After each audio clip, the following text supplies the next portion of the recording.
เอาสบายดีพี่น้องยินดีต้อนรับเข้าสู่สองสีพนอนทำมาหากินเด้อพี่น้องเด้อเอาพี่น้องมาพบกับข้าพเจ้าซึ่งเคยน้องเบาสีพนอนทำมาหากินหลังจากที่ว่าข้าพเจ้าบ่ได้ถ่ายคลิปเป็นเวลาอยู่เกือบอยู่2 ปีพี่น้องบ่ได้มีการเคลื่อนไหวถ่ายคลิปหยังลงสองเลยพี่น้องเด้อมื้อนี้มีโอกาสที่ว่าสิมาอธิบายเกี่ยวกับสาเหตุที่ว่าข้าพเจ้าบ่ได้ถ่ายคลิปลงสดเนาะเนื่องจากว่าห่างหายกันเป็นเวลาล้นพอสมควรเนาะพี่น้องเกือบสิฮอด2 ปีบ่ได้มีการถ่ายคลิปเนาะเนื่องจากว่าช่อง YouTube ของบ่าวศรีพนอนทำมาหากินเนี่ยติดแดงติดการสร้างรายได้พี่น้องย้อนว่าติดลิขสิทธิ์เนาะเป็นเวลา1 ปีบ่สามารถอันนั้นสร้างได้หลายจังว่าบ่าวศรีพนอนไปกวดเบิ่งรายการคลิปที่ถ่ายลงบางคลิปก็ติดลิขสิทธิ์เนาะพี่น้องเนื้อหาศัพท์หรือว่า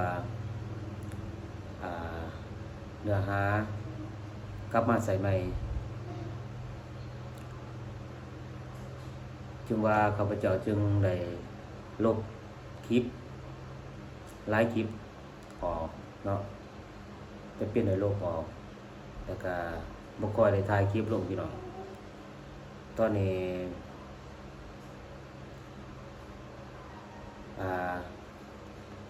แต่ว่ามื้อนี้บ่าวศรีพนอนมีข่าวดีที่มาบอกเนาะพี่น้องเนาะข่าวดีก็คือที่ว่าทั้ง2 YouTube ของบ่าวศรีพนอนหลังจากที่ว่าสร้างได้หลายเดี๋ยวเป็นเวลาอยู่ปีกว่า2 ปีที่ว่าบ่าวศรีพนอนได้ส่งรหัสขอพินทางอีเมลมื้อนี้เป็นมื้อโอกาสงานยามดีที่ว่าบ่าวศรีพนอนจะมาแจ้งพี่น้องที่ว่าตอนนี้ได้รับพินจากGoogle AdSense เด้อพี่น้องเด้อส่องบ่าวศรีพนอนทำมาหากินเนาะเพราะว่าช่อง YouTube ของข้าพเจ้ามันสิมีอยู่2คือ2คักในเรคคอร์ดแล้วก็2ศรีพนอนทำมาหากินเนาะปัจจุบันนี้ยังสร้างได้แต่เพียงแค่2เดียวคือ2คักในเรคคอร์ดเกี่ยวกับการเฮ็ดเพลงเนาะแต่ว่า2นี่สิเสื่อมยึดเส้นอันเดียวกันพี่น้องตัวนี้เนาะเห็นบ่พี่น้องได้มาแล้ว Google AdSense เนาะได้มาประมาณอยู่เป็นปีกว่าเลยพี่น้อง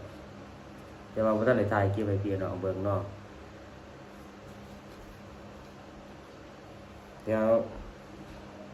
บ่าวศรีพนอนสิมาจีให้พี่น้องเบิ่งเนาะว่าทางไหนมันสิเป็นหน้าตาแบบใดเนาะพี่น้องเนาะ